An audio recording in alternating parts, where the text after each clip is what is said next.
Secretary of State Rex Tillerson answers a reporter's question during a media availability with Qatar's Foreign Minister Sheikh Mohammed bin Abdulrahman Al Thani after their meeting, Sunday, October 22, 2017, in Doha, Qatar. Alex Brandon, Pool Associated Press, Doha, Qatar. U.S. Secretary of State Rex Tillerson took the Trump administration's case for isolating and containing Iran in the Middle East and beyond to two Gulf Arab nations on Sunday, pushing for Saudi Arabia and Iraq to unite to counter growing Iranian assertiveness. He also called for a quick resolution to the ongoing crisis between Qatar and its Arab neighbors, which he said was unintentionally bolstering Iran. In Saudi Arabia and later Qatar, Tillerson denounced Iran's malign behavior and urged nations of the region and elsewhere, notably Europe, to join the administration to halt any business they do with Iran's powerful Revolutionary Guard. He also demanded that Iranian and Iran-backed Shiite militia in Iraq either return to their homes, integrate into the Iraqi army, or leave the country. "Those fighters need to go home," Tillerson said. "Any foreign fighters need to go home."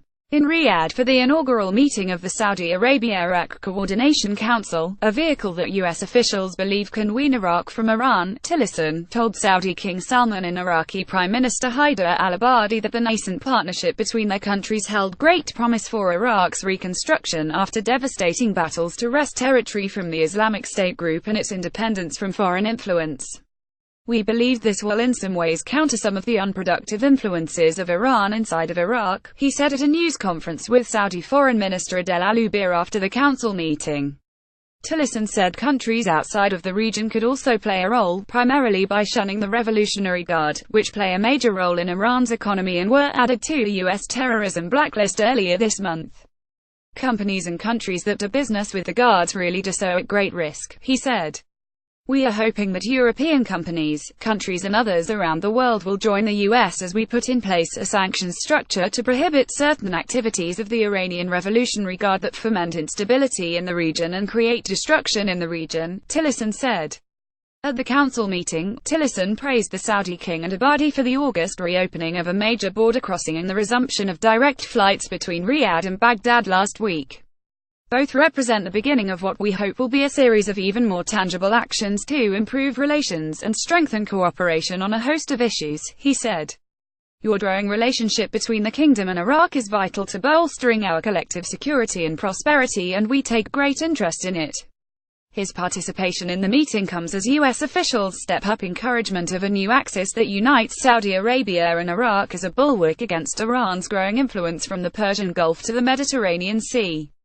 Amid the push for that alliance, the Iraqi government is struggling to rebuild recently liberated Islamic State strongholds and confronts a newly assertive Kurdish independence movement. History, religion and lots of politics stand in Tillerson's way, but both the Saudi king and the Iraqi prime minister appeared optimistic about the prospects. "We are facing in our region serious challenges in the form of extremism, terrorism as well as attempts to destabilize our countries," Salman said.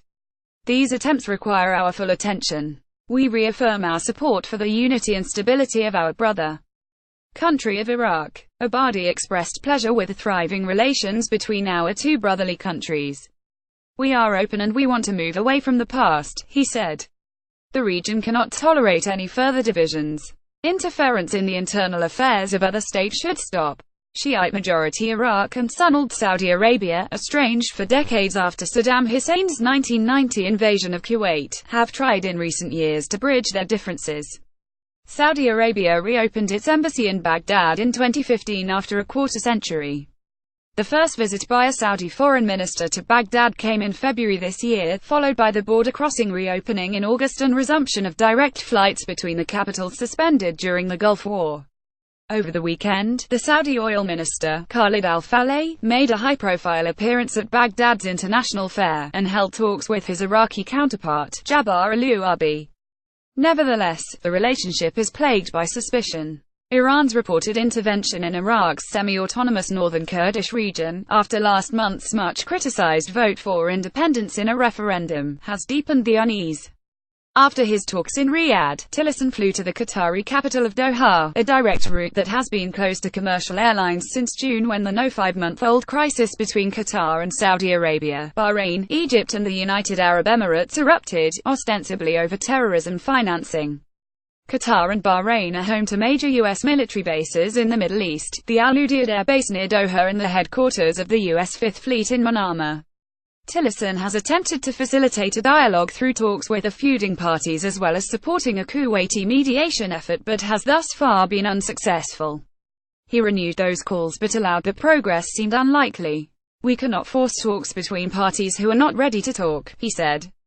The United States remains concerned that the dispute has had negative consequences economically and militarily. The U.S. has felt these effects as well, he said. "None of us can afford to let this dispute linger. We ask that everyone ease the rhetoric and de-escalate the tensions."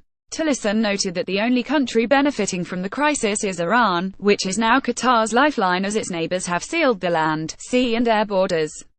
He said Qatar's new reliance on Iranian airspace is the most immediate and obvious gain that Iran has.